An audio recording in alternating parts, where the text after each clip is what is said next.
ओम नमो भगवते वासुदेवाय। नमस्कार दोस्तों, स्वागत है आप सभी का आपके अपने YouTube चैनल खुशहाल ज़िंदगी में।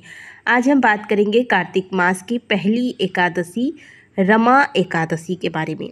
कार्तिक मास के कृष्ण पक्ष की जो एकादशी तिथि है उसे रमा एकादशी के नाम से जाना जाता है। पद्म पुराण के अनुसार रमा एकादशी का व्रत रखना कामधेनु गाय को घर में रखने और चिंतामणि के समान फल देने वाला माना गया है। रमा एकादशी का व्रत करने से पापों से मुक्ति मिलती है, जीवन में सुख समृद्धि आती है और सभी मनोकामनाएं पूर्ण होती है। यह व्रत वाजपेयी यज्ञ के बराबर फल देने वाला माना जाता है और धन धान्य की कमी को दूर करता है। इस दिन भगवान विष्णु और माता लक्ष्मी की संयुक्त रूप से पूजा आराधना करने से भक्तों को मोक्ष की प्राप्ति होती है। वैदिक पंचांग के अनुसार कार्तिक माह के कृष्ण पक्ष की एकादशी तिथि की शुरुआत 16 अक्टूबर को सुबह 10:35 पर होगी। वहीं 17 अक्टूबर को सुबह 11:12 पर एकादशी तिथि का समापन हो रहा है। सनातन धर्म में प्रदोष व्रत और निशा काल की पूजा को छोड़कर अन्य सभी पर्वों पर सूर्योदय से तिथि की गणना की जाती है, इसलिए एकादशी का व्रत 17 अक्टूबर को रखा जाएगा। यानी कि रमा एकादशी इस बार 17 अक्टूबर को पड़ रही है और व्रत का पारण 18 अक्टूबर को किया जाएगा। पारण का समय होगा सुबह 6:24 से लेकर सुबह 8:41 तक। एकादशी के व्रत में 3 दिनों का नियम होता है और इस बार की जो एकादशी है वो बहुत ही महत्वपूर्ण है, क्योंकि यह कार्तिक महीने की एकादशी है। कार्तिक महात्म्य की कथा में आप सभी ने श्रवण किया होगा कि भगवान खुद अपने मुंह से कहते हैं कि उन्हें महीने में कार्तिक का महीना और तिथियों में एकादशी तिथि अत्यंत प्रिय है। जो भी भक्त इन दोनों के नियमों का पालन सही तरीके से करते हैं वे भक्त सदैव भगवान के प्रिय होते हैं। एकादशी के एक दिन यानी कि 10वीं तिथि पर बाल धोकर स्नान किया जाता है और भोजन शुद्ध सात्विक लिया जाता है। भोजन एक बार ही लिया जाता है इस दिन। तो क्योंकि इस बार एकादशी का प्रारंभ 16 अक्टूबर को ही हो जाएगा, लगभग 11 साढ़े 11 बजे के आसपास दिन में एकादशी तिथि आरंभ हो जाएगी।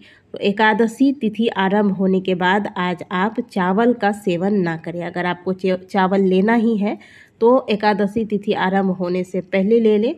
तिथि आरंभ होने के बाद चावल का सेवन ना करें। और आज के दिन भोजन की शुद्धता का ध्यान रखा जाता है। भोजन में मसूर की दाल, बैगन, प्याज, लहसुन इत्यादि का प्रयोग नहीं करना है। शुद्ध सात्विक भोजन बनाएं। पहले भगवान को भोग लगाएं, फिर इसे प्रसाद रूप में स्वयं ग्रहण करें। ब्रह्मचर्य का पालन करें। रात में सोने से पहले भगवान का ध्यान करते हुए सोएं।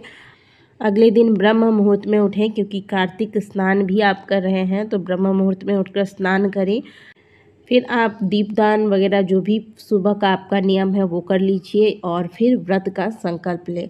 और आज भगवान विष्णु के साथ साथ माता लक्ष्मी का बहुत सुंदर विधि से पूजन करना है। माता को इत्र अर्पित करें।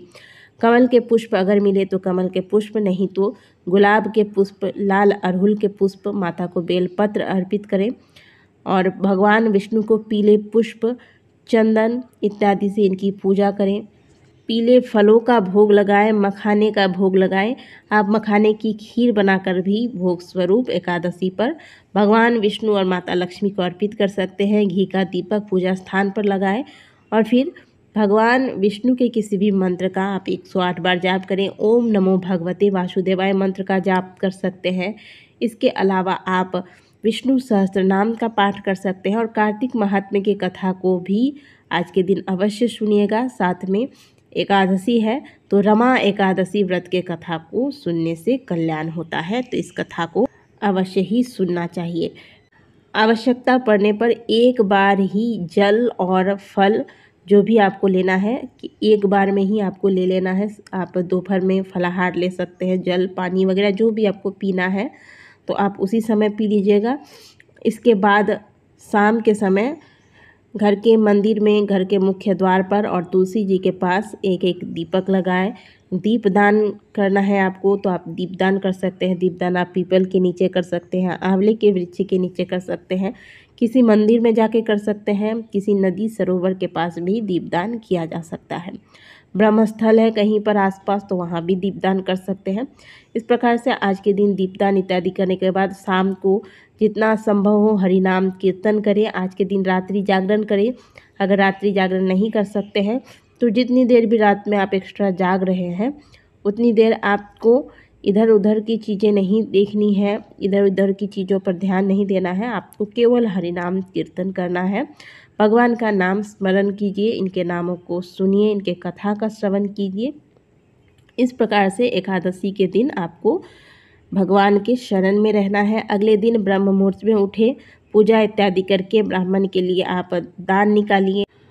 गौ माता को भोजन का कुछ अंश खिलाइए। इसके बाद स्वयं भोजन करके व्रत का पारण करें। यही विधि होती है एकादशी व्रत की। पारण का भोजन भी शुद्ध सात्विक होना चाहिए।